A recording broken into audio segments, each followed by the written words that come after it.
would go home every other weekend to work at the job I had since high school. I would drive directly from campus after my last class on Friday to my job, about an hour, and, after my shift was done, I'd go back to my parents' house, which was out in the middle of nowhere. My parents weren't yet home when I got back from work.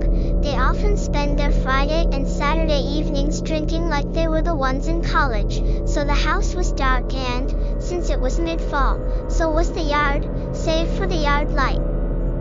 I pulled into my normal parking spot, got out of the car and then turned to open the back door of my car and get my backpack out of the back seat.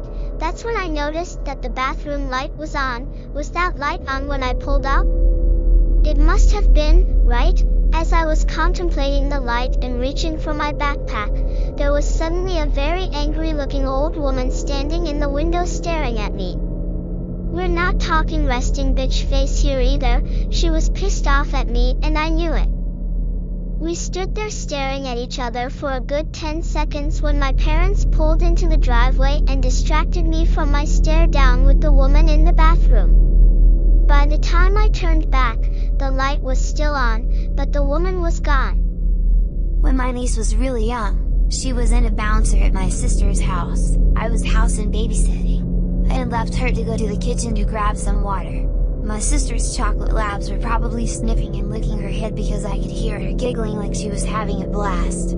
I hadn't noticed how cold it had gotten. Then I heard it. A loud wooden snap. Like a thick piece of wood had been snapped in half. Suddenly a tree was knocked over. I ran into the room and what I saw and smelled freaked me out.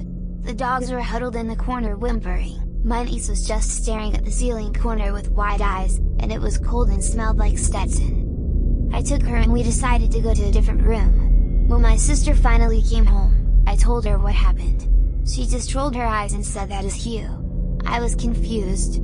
She said Hugh was the previous owner of the house who had died 10 years before his wife sold it. She said he likes to follow my niece around and you can tell it is him because the dogs freak, it gets cold and smells like cheap cologne.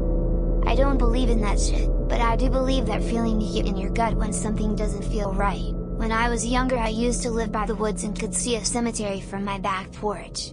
One Easter I remember waking up and seeing the Easter bunny, one of those terrifying costumes, and what really gets me is I remember smelling the wet hay. When I woke up I didn't tell anyone, but there was an extra Easter egg in my house that my parents didn't hide. Years later when I was in high school I asked my parents if they ever dressed up like the Easter bunny and came into our room. They said they would never go through so much trouble.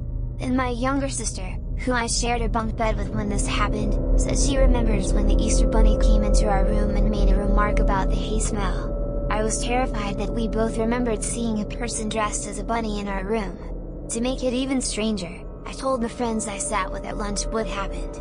One of the girls was my neighbor across the street. She told me one Easter a long time she looked out her window during the night and saw the Easter bunny standing in her driveway. I had chills. To this day I am terrified of people in rabbit costumes.